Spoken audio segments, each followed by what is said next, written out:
pobre yan guys, oh. Tignan nyo, ah. Para sila nagkakarate lang guys, oh. Yan, yung mga puto nyo. Nagpapakiramdaman lang sila, oh.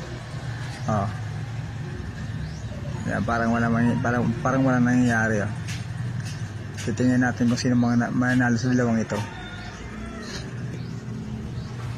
Oo, tinira na. Ayun na mga kaibigan. Tara, sundan natin. Ayun na mga kaibigan natin. Ayun yung mga kaibigan. Ano, nagpapakiramdaman silang dalawa. Yan. Hop, sino kaya ang unang a-attack? Hop, talagang hindi na mga kaibigan nagpatalo ang pusa. Ang lakas ng ng kanyang talong pabalik. Ano, itong kubra mga kaibigan. Ano, talagang ayun sana lumaban ng cobra, kaso lang talagang hindi pinapakawala ng pusa ng mga kaibigan, no? Gusto na sumuksok sa sa butas, kaso hindi niya pinapatawad yung ahas. Lupet, parang kung fu style, parang karate lang. Pinaglalaro mga kaibigan yung yung ahas ng pusa. Natin yung mga kaibigan, no? Talagang kinukuha pa yun sa buntot. Yan. Dito ka lang. Dito ka lang, sabi. Yan. Dito ka lang.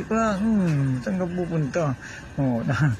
Talagang ano yan mga kaibigan, grabe, saan ka pupunta? Yung ahas mga kaibigan parang lasing na, tinamaan na sa ulo. Ang tanin mo si mga kaibigan ng kuko ng pusa. Walang laban-laban ang ahas mga kaibigan, walang laban-laban. Sabay balik, lakas ng talo. Attack, sabay balik. Lakas ng bilis ng niya, talon niya, balik. Pak. Talagang yung kuko niya tumatama sa ulo ng ahas.